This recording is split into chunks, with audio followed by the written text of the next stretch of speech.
दुमका के indoor stadium में पिछड़ा वर्ग संघर्ष मोर्चा के बैनर तले स्वर्गीय बीपी मंडल की 107वीं जयंती पर महासम्मेलन आयोजित किया गया। केंद्रीय अध्यक्ष असीम कुमार मंडल की अध्यक्षता में इस बैठक में पिछड़ों के हक और अधिकार के लिए एकजुटता दिखाने का प्रस्ताव पारित किया गया है। आज जो पिछड़ा वर्ग संघर्ष मोर्चा ने सम्मेलन रखा है, आप लोगों का आगे का रणनीति क्या है, किस तरह से आगे बढ़ेगा? आगे का तो रणनीति हम लोग बना रहे हैं, लेकिन आज हमारे महापुरुष आदरणीय बीपी मंडल जी का जन्म जयंती पर ये हम लोग पिछला साल से यानी 2023 से इनका जयंती दुमका में मनाना हम लोग शुरू किए विधिवत। और ये निरंतर जितने दिन तक पिछड़ा समाज के लोग रहेंगे, ये बीपी मंडल का जन्म जयंती इंडोर स्टेडियम में मनाया जाएगा। रही बात दुमका जिला में आरक्षण या झारखंड में 7 जिला में जो आरक्षण शून्य है, रोस्टर में शून्य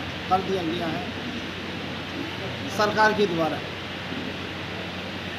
जिसमें 2003 में हम लोग जो सोचे थे कि झारखंड अलग होने के बाद पिछड़ा को अधिकार सम्मान मिलेगा, लेकिन वो चीज़ नहीं मिल पा रहा है, जिसमें दुमका जिला एक शून्य जिला है पिछड़ों के लिए। तो हम लोग किस आज बीपी मंडल का जन्म जयंती पर ये मना रहे हैं और पिछड़ा समाज को, सारे समाज को हम लोग एक सूचना या सूचित कर रहे हैं या जागृत कर रहे हैं, जो जागो उठो और अपना अधिकार के लिए अपना हुंकार भरो और लड़ाई लड़ो और संगठित बनो और संगठन को मजबूत बनाओ। कार्यक्रम के व्यापक तैयारियां की गई है, जिसमें शहर और ग्रामीण क्षेत्रों से हजारों ओबीसी समर्थक इस कार्यक्रम में शामिल हुए। मोर्चा की प्रमुख मांगों में जातिगत जनगणना, नौकरियों में 36% आरक्षण, पिछड़े वर्ग के लिए शिक्षा और हॉस्टल की सुविधा में विस्तार करने जैसे मांग शामिल हैं। पॉलिटिकल रूप में निर्णय तो बाद में लिया जाएगा। फिलहाल आज हम लोग पिछड़ा वर्ग संघर्ष मोर्चा संथाल परगना की ओर से हम लोगों ने आदरणीय हम लोग जो गरीबों पिछड़ों दलितों के जो मसीहा हैं बीपी मंडल जी, वो मंडल आयोग के निर्माता और अध्यक्ष थे। आज उनकी 107वीं जयंती के अवसर पर पूरा पिछड़ा समाज हम लोग एकजुट होने का संदेश दे रहे हैं। और हम लोगों को जो मांग है, जातिगत जनगणना कराकर जिसकी जितनी आबादी हो उसकी इतनी भागीदारी मिलनी चाहिए, प्रमुख मांग हमारी ये है। और झारखंड में पिछड़ा वर्ग आयोग ने अनुशंसा किया है कि पिछड़ों को 36% आरक्षण मिलना चाहिए। हालांकि उन्होंने कहा कि पिछड़ों की आबादी 56% से ज़्यादा है, लेकिन तत्काल उन्होंने 36% की अनुशंसा किया है। सरकार से हमारी मांग है कि 36% तत्काल हम लोग को आरक्षण दिया जाए और उसके बाद जाति जनगणना कराकर आबादी के अनुसार आरक्षण हमको मिले।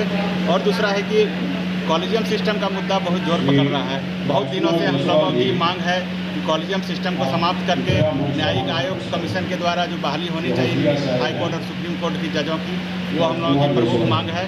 और है कि पिछड़ों के लिए दुमका में कोई हॉस्टल नहीं है। अगर गरीब बच्चे यहाँ पढ़ने के लिए आते हैं कॉलेज या यूनिवर्सिटी, उनके लिए कोई यहाँ रहने की व्यवस्था नहीं है। हम लोगों की मांग है कि पिछड़ों के लिए हॉस्टल होना चाहिए। और पिछड़े वर्ग के लोग प्राय ग्रामीण क्षेत्रों में रहते हैं, वहाँ स्कूल कॉलेजेस की अभी भी कमी में है। हर एक पंचायत में हाई स्कूल नहीं है, जिसके चलते बालिकाएं हाई स्कूल से ज़्यादा पढ़ नहीं पाती हैं और इंटर कॉलेज भी नहीं है प्रखंडों में। ये हम तमाम मांगे हैं कि ये सब कैसे पूरा हो। अगर ये सब मांग सरकार अगर गंभीर नहीं होती है, आने वाले दिनों में हम लोग रांची जाके भी आंदोलन करने का सोच रहे हैं। इस सम्मेलन के माध्यम से ओबीसी को उनके अधिकारों के लिए जागरूक किया जा रहा है, ताकि आने वाले समय में ओबीसी को उनका अधिकार मिल सके। भविष्य को संवारने के लिए जी जान से लगा हुआ है। अगर आरक्षण हम उन सारे लोगों को, उन सारे छात्र छात्राओं को दिला नहीं पाएंगे, ये हम सबों के लिए एक बहुत बड़ा लॉस है, बहुत बड़ा दुख है।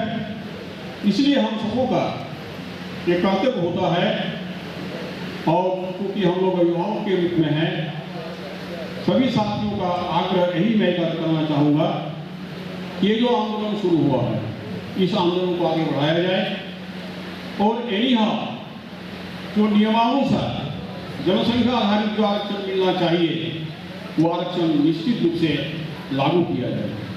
इसके लिए इस संगठन को जोरदार बनाने की आवश्यकता है, संघर्ष करने की आवश्यकता है, क्योंकि संघर्ष ही हमें परिणाम दे सकता है। पिछड़ा वर्ग संघर्ष मोर्चा की ओर से आयोजित इस सम्मेलन में पिछड़े समाज को उनका अधिकार दिलाने पर विशेष रूप से चर्चा की गई।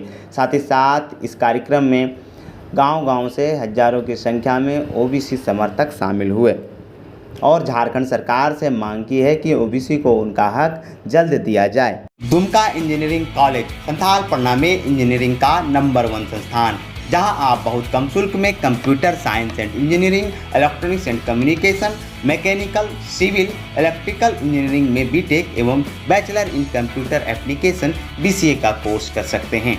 NAC एवं NBA से मान्यता प्राप्त इस कॉलेज में छात्रों के लिए विश्व स्तरीय सेमिनार हॉल, स्मार्ट क्लासरूम, उद्योग उन्मुख प्रयोगशालाएं और कार्यशालाएं, कंप्यूटर के लिए केंद्रीय प्रयोगशाला, केंद्रीय पुस्तकालय, सौर ऊर्जा के साथ 24 घंटे बिजली, खेल का मैदान, उत्कृष्ट कैंटीन के साथ लड़के एवं लड़कियों के लिए अलग अलग छात्रावास की सुविधा, 100% प्लेसमेंट में सहायता देने वाले इस कॉलेज में नामांकन के लिए अभी स्क्रीन पर दिए गए नंबरों पर संपर्क करें।